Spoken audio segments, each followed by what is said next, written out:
మహాగణాధిపతయే నమః. ఓం గురుభ్యో నమః. ఓం శ్రీమాత్రే నమః. పరమేశ్వర స్వరూపమైనటువంటి జ్యోతిష, వాస్తు మరియు ఇతర అనేకమైనటువంటి శాస్త్రములను మనకు అందించినటువంటి మహర్షులకి నమస్కారం. హయగ్రీవ హయగ్రీవ హయగ్రీవేతి యో వదేత్ తస్య నిస్సరతే వాణి జహ్నుకన్యా ప్రవాహవత్. అరుణాం కరుణాతరంగితాక్షీం ధృతపాశాంకుశపుష్పబాణచాపాం అనిమాదిభిరావృతాం మయూకైః అహమిత్యేవ విభావయే భవానీం. శ్రీమాత్రే నమః. ఓం పితృదేవతాభ్యో నమః.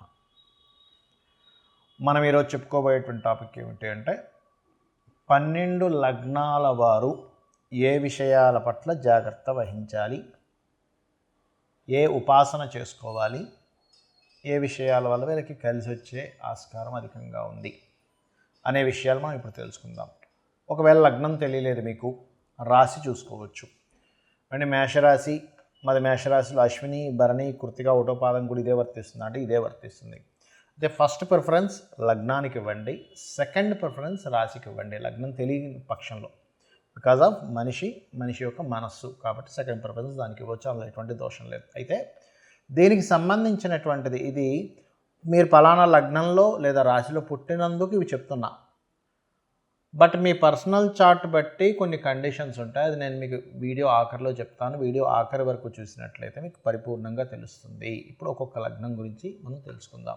కర్కాటక లగ్నము, కర్కాటక రాశి. లగ్నం తెలిస్తే హ్యాపీగా లగ్నం నుంచి చూసుకోవచ్చు. లేదంటే నాకు రాశి మాత్రమే తెలుసు, లగ్నం మా వాళ్ళు డిసైడ్ అంటే నోట్ చేయలేదు టైమ్ ఆఫ్ బర్త్ని కాబట్టి మాకు తెలియదు అనుకునేటువంటి వారు ఈ రాశిలో ముందుగా ఏ నక్షత్రాలు ఉంటాయో చూసుకోవాలి. అందులో పునర్వసు 4వ పాదము, పుష్యమి నక్షత్రము మరియు ఆశ్లేష నక్షత్రం ఉంటుంది. పునర్వసు వారు నిద్ర లేస్తూనే మీరు దత్తుని యొక్క నామస్మరణతో జయ గురుదత్త, శ్రీ గురుదత్త అనే నామస్మరణతో నిద్ర లేస్తూ ఒక 10 నిమిషాలు మెడిటేషన్ చేసుకొని మీ పనులు ప్రారంభించండి.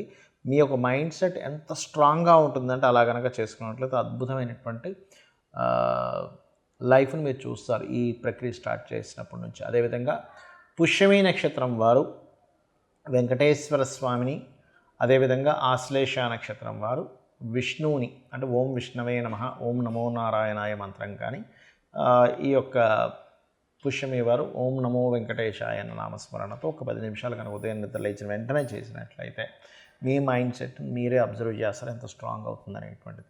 ఇక మీరు ఈ కర్కాటకం వారు తీసుకోవాల్సిన ముఖ్యమైనటువంటి జాగ్రత్తలు ఏమిటి? ముఖ్యంగా గుర్తుపెట్టుకోండి, బంధువర్గం లేదా సిబ్లింగ్స్ వరుస వాళ్ళ వల్ల మీకు ఏదైనా వాళ్ళ బాధ్యతలు మీరు తీసుకోవడం కానీ, వాళ్ళ వల్ల కొంత స్ట్రెస్ అవ్వడం కానీ, అంటే ఈ కర్మ మీతో ఈ సంబంధంగా కలిగి ఉంటుంది. అదేవిధంగా జీవిత భాగస్వామి అండ్ సిబ్లింగ్ వరుస వాళ్ళు, ఇక్కడ మీ యొక్క కర్మ వీటిలో కనెక్ట్ అయి ఉంటుంది. ఇది బాగా అర్థం చేసుకోండి.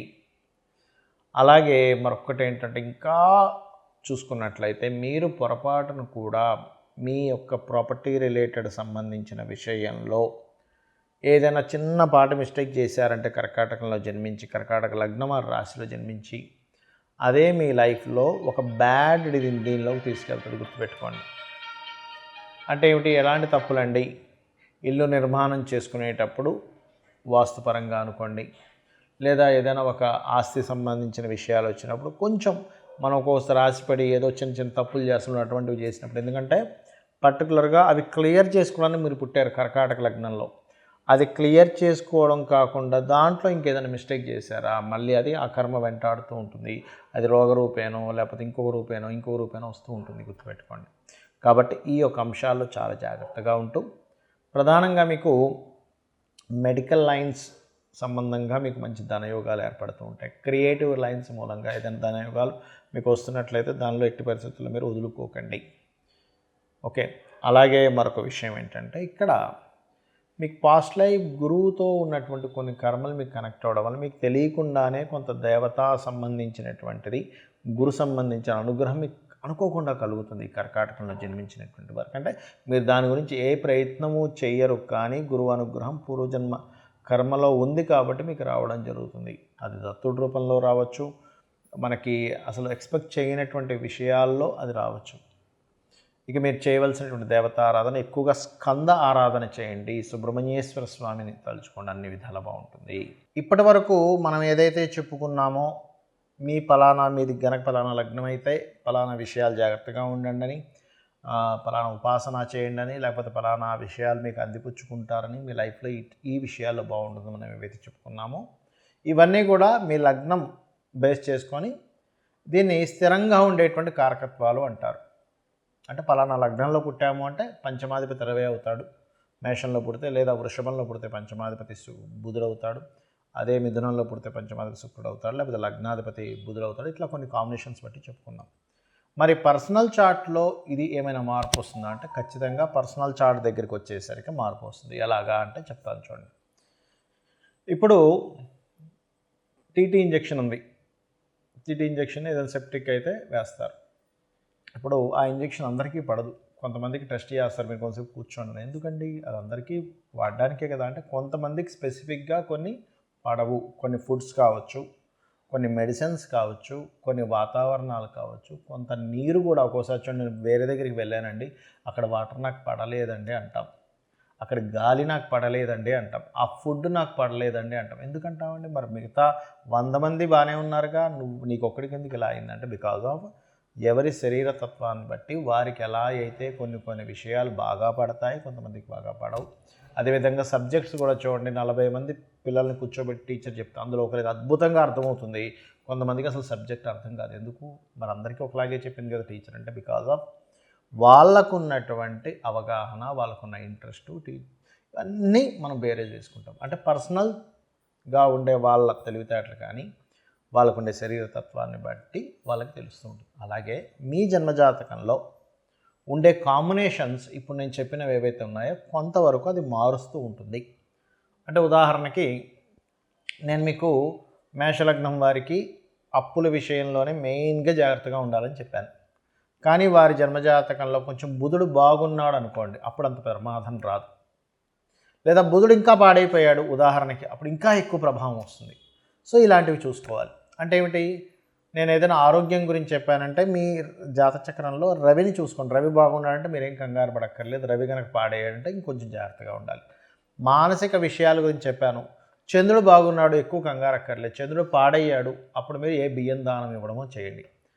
అలా కాకుండా యాక్సిడెంట్స్ లేకపోతే భూ వివాదాలు ఎక్కువగా ఉంటాయి ఈ లగ్నం వారికి అని చెప్పాను అనుకోండి, అప్పుడు మీరు చేయవలసింది ఏంటంటే కుజుడు బాగున్నాడా టెన్షన్ ఏం పెట్టుకోకండి. కుజుడు పాడైతే అప్పుడు మీరు కందులు దానంగా ఇవ్వడం, సుబ్రహ్మణ్యేశ్వర స్వామి ఆరాధన చేసుకోవడం, వారాహి అమ్మవారి ఆరాధన చేసుకోవడం చేయండి.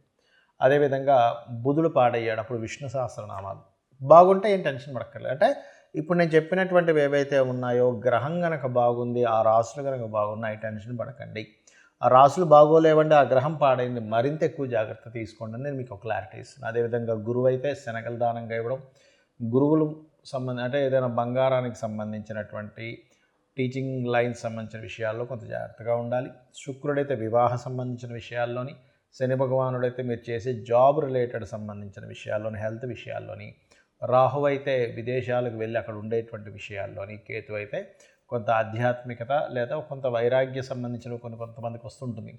అది పర్టికులర్గా ఏంటంటే కొన్నిసార్లు అయ్యో ఇటువంటి వైరాగ్యం ఈ సమయంలో రావడం ఏమిటి అనుకుంటూ ఉంటాం. ఏది మన మహాభారతంలో ఆ యొక్క యుద్ధం జరిగే సమయంలో అర్జునుడికి వచ్చినట్టు, అంటే ధర్మాన్ని వీడి ఒక రకమైన వైరాగ్యం. అప్పుడు కృష్ణుడు లాంటి వాడు మనకు కావాలి. ఆ శ్రీకృష్ణ పరమాత్మ యొక్క భగవద్గీత ఎవరైతే వింటారో ఈ వైరాగ్యం కూడా తగ్గుతుంది. సో నేను చెప్పినటువంటివి పర్సనల్ చార్ట్లోకి వచ్చినప్పుడు కొంత మార్పు వస్తుందనేటువంటి విషయాన్ని మీరు అర్థం చేసుకుంటూ నేను చెప్పినటువంటి పరిహారాలు మీరు చేసుకొని ఆ పితృదేవతల అనుగ్రహం కూడా పొంది లలితాంబిక అమ్మవారి యొక్క అనుగ్రహం కూడా పొందాలని మనస్ఫూర్తిగా కోరుకుంటూ మీ యొక్క జీవితాలు మరింత ఉజ్వలంగా మరింత సక్సెస్ఫుల్గా సాగాలని మనస్ఫూర్తిగా కోరుకుంటూ శ్రీమాత్రే నమః.